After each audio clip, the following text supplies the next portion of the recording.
देखिए जैसा कि हम लोग क्या पढ़ रहे हैं, भूगोल। भूगोल क्योंकि आपका क्या हुआ, इतिहास पूरा समाप्त हो गया है। अब बारी किसकी है, भूगोल की।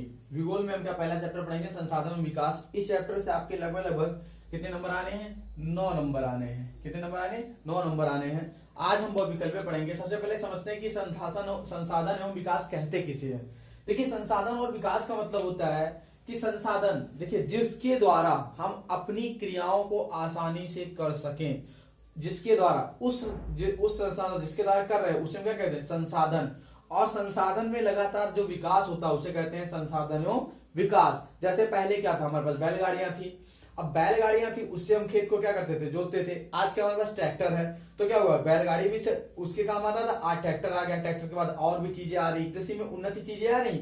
वही क्या हो रहा है, हमारे पास जो साधन है, संसाधन मतलब जो साधन है उसमें क्या और बढ़ोतरी होना, और उसका क्या हो जाना लगा, दिन ब दिन विकास होना, उसे कहते हैं संसाधन एवं विकास।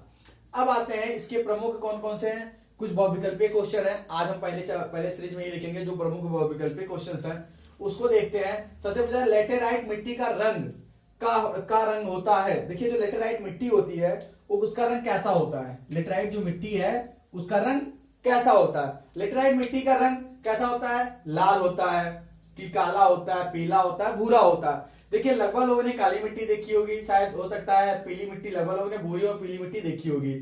और क्या हो गया, आपके जलोढ़ मिट्टी देखी होगी, रेतीली देखी, पर्वतीय देखी। लेकिन लाल और काली मिट्टी क्या होती है, हमारे नीचे क्षेत्र में मतलब समुद्री तटीय किनारों के मिलते हैं। जैसे आपके गुजरात में हो गया, फिर तमिलनाडु के कुछ क्षेत्रों में मिलता है, फिर वहां आपके तमिलनाडु कर्नाटक में पाए जाते हैं। तो ये कहाँ पे आते हैं, क्या आपके जो काली मिट्टी होती है। लाल मिट्टी कहाँ पे पाए जाते हैं, जहां पे ज्वार, मतलब कह सकते हो जहां पे ज्वार उत्पन्न होना, या फिर कह सकते हैं जहां पे ज्वालामुखी फूटता है वहां पे पाई जाती है। तो लेटेराइट मिट्टी कलर कैसा होता है, लाल। फिर आपका आता है नदियों द्वारा लाए गए अवसाद से निर्मित मृदा है। निर्मित मृदा मतलब यहाँ मिट्टी की, नदियों द्वारा जैसे नदियां हुई, ठीक है। अब नदियों से आप ही लोग पानी डालते हैं तो देखते होंगे जहां पे पानी गिरता है वहां पे गड्ढा हो जाता है, और उसके पास की मिट्टी क्या होता है, आगे बह जाती है। उसी तरह पूछा नदियों द्वारा लाए गए अवसाद से निर्मित। अब पानी जब बह रहा है उसके साथ मिट्टी भी बहती है, तो मिट्टी बहती है, तो वो कह रहे हैं कि नदियों द्वारा लाए गए अवसाद से निर्मित मृदा कौन सी है, पर्वतीय, रेतीली, जलोढ़ या काली। आप कह सकते हो कौन सी मिट्टी है, जलोढ़। क्यों, क्योंकि उसमें क्या होता है, मिट्टी होती है, कंकड़ पत्थर होते हैं, बहुत सारी चीजें होती है, इसे कहते हैं जलोढ़। अगला क्वेश्चन आता है लौह अयस्क किस प्रकार का संसाधन है। अच्छा, कहने का मतलब यहाँ पे है कि लोह जो अयस्क है हमारे पास, देखिए लोहा तो ऐसे तो मिलता नहीं है, हम लोहे की बहुत सारी वस्तुएं यूज करते हैं, लेकिन क्या होता है, क्या लोहे ऐसा ही मिलता है, अयस्क होता है। क्या जो लोहे का अयस्क है क्या वो सीमित है या असीमित संसाधन है, क्या उसका निर्माण पुनः किया जा सकता है या नहीं किया जा सकता है। तो ये बताना नवीकरणीय योग्य है, प्रवाह है, जैव है, अनवीकरणीय योग्य। मतलब क्या वो फिर से बनाया जा सकता है, नहीं। प्रवाह है, वो बहता है, नहीं। जैव है, नहीं। वो क्या है, अनवीकरणीय योग्य। क्या है, अनवीकरणीय योग्य। फिर आता है पंजाब में भूमि निम्नीकरण का प्रमुख कारण। निम्नीकरण मतलब वहां पे सबसे ज्यादा कम होने की वजह, या फिर से वहां उर्वरता ज्यादा होने के कारण क्या था।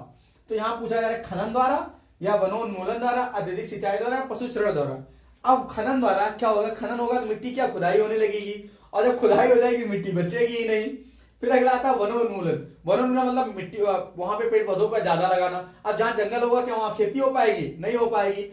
अत्यधिक सिंचाई होना, देखिए जहां पे सिंचाई अधिक होती है वहां पे क्या पैदावार बढ़ती है। अब पशुचरण द्वारा होता है, अब पशुचरण तो आप यूपी में देख ही रहे हैं। अगर उत्तर प्रदेश में क्या है, पशुचरण चल रहा है, इससे ज्यादा किसान परेशान है। क्या होता है, उनकी खेती बेकार हो जाता है। जैसे क्या होता है, जानवरों द्वारा उनकी खेती को खा लिया जाता है। तो क्या पॉसिबल है, तो इसलिए सबसे इसका सटीक आंसर कौन सा है, आपका अत्यधिक सिंचाई। पशुचरण से तो सभी इसमें उत्तर प्रदेश के लगभग जो किसान है वो परेशान है। फिर किस राज्य में काली मिट्टी पाई जाती है। अब आपका ये क्वेश्चन है कि किस राज्य में काली मिट्टी, और काली मिट्टी में आपको पता होना चाहिए क्या बनता है, काली मिट्टी से क्या उत्पादन होता है, कपास का। कपास मतलब जितने भी आपकी कपड़े की, जिससे आप देखते हो कपास, रेशम वगैरह कहां से उत्पन्न होता है, काली मिट्टी में। और काली मिट्टी कहां पाई जाती है, अगर आपसे पूछा जाए कि वस्त्र का उद्योग सबसे बड़ा कारखाना कहां पे है, तो आपके गुजरात में आते हैं, गुजरात के पास। और गुजरात में क्यों लगते हैं, जैसे आप उत्तर प्रदेश में आप देखते होंगे गन्ने की मिल ज्यादा है, ठीक। क्यों है, क्योंकि यहाँ पे गन्ना का उत्पादन ज्यादा होता है। ऐसे ही गुजरात में आप देखते हो कपड़े की मिलें ज्यादा होती हैं। क्यों होती है, क्योंकि वहां पे क्या होता है, कपास का उत्पादन बहुत ज्यादा होता है। तो इसलिए किस राज्य में काली मिट्टी पाई जाती है? झारखंड में, गुजरात में, राजस्थान में या बिहार में? कहां पे? गुजरात में। कहां पाई जाती है? गुजरात में। लाल पीली मिट्टी कहां पाई जाती है? अब देखिए लाल पीली मिट्टी कहां पाई जाती है? दक्कन के पठार में, मालवा प्रदेश में, या ब्रह्मपुत्र घाटी में, या थार के रेगिस्तान में?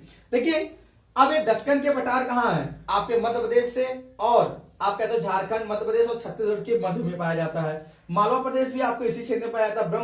ब्रह्मपुत्र घाटी कहां पाया जाता है? असम से निकलते हुए असम और पश्चिम बंगाल के बीच में पाया जाता है। और थार का रेगिस्तान आपके राजस्थान में पाया जाता है। तो ये कहां में पाई जाती है? मालवा प्रदेशों में पाया जाता है। अगला है पर्वतों द्वारा मृदा अपरदन का साधन क्या? अपरदन मतलब कटाव होना। पर्वतों में मिट्टी कैसे कटती है? क्या आप देखिए कहना पवन हवा क्या मिट्टी को काट पाती है? वो तो केवल धूल जो रहते हैं कण तो उसको उड़ा के लेके जाती है। हिमनद वाला, हिमनद मतलब क्या? पहाड़ से बर्फ, जैसे आप देखते होंगे उत्तराखंड में पिछले साल 2013 में जो आया था हिमनद हुआ था ना। हिमनद मतलब पर्वतों का बादलों का फूटना। ठीक, उसके द्वारा क्या मिट्टी कहीं जाएगी? भाई वो गिरेगा, मिट्टी वहीं कोई रह जाती है। जल द्वारा या पशु चरण। अब पशु चरण का मतलब ये है कि आप कोई जानवर मिट्टी खा के लेके इधर से उधर जाता है? नहीं जाता है। लेकिन जल क्या है? अपने साथ मिट्टी को भी बहा के लेके जाती है। तो पर्वतों का मृदा अपरदन का साधन क्या है? जल। क्या है? जल। क्या करता है? जल अपने साथ मिट्टी को बहा के एक स्थान से दूसरे स्थान तक ले जाता है। आप उत्तर भारत में जितनी मिट्टी देख रहे हैं, जितनी भी सिंचाई वो आपके खेती योग्य भूमि, वो किसके द्वारा? गंगा यमुना के द्वारा लाई गई मिट्टियों द्वारा होता है, जलोढ़ मिट्टियों द्वारा। इसीलिए सबसे ज्यादा इसे कहते हैं गंगा यमुना का तटीय क्षेत्र भी कहते हैं। तो आपका क्वेश्चन आता है पहला, फिर से एक बार ऐसे रिवीजन कर लेते हैं। लेटराइट मिट्टी का रंग कैसा होता है? लाल। नदियों द्वारा लाए गए अवसाद से निर्मित मृदा कौन सी होती है? जलोढ़। लॉ एस किस प्रकार का संसाधन? अनवीकरणीय योग्य। फिर आता पंजाब में भूमि निम्नीकरण का प्रमुख कारण क्या? अत्यधिक सिंचाई। और ये आपका इंपॉर्टेंट क्वेश्चन है बहुविकल्पीय में। ठीक, उसके बाद आता है कि किस राज्य में काली मिट्टी पाई जाती है? आपके गुजरात में पाई जाती है। लाल मिट्टी कहां पाई जाती है? मालवा प्रदेशों में पाई जाती है। पर्वतों पर मृदा अपरदन का साधन क्या है? जल है। इसके बाद की जो आपकी सीरीज आगे मिलेगी।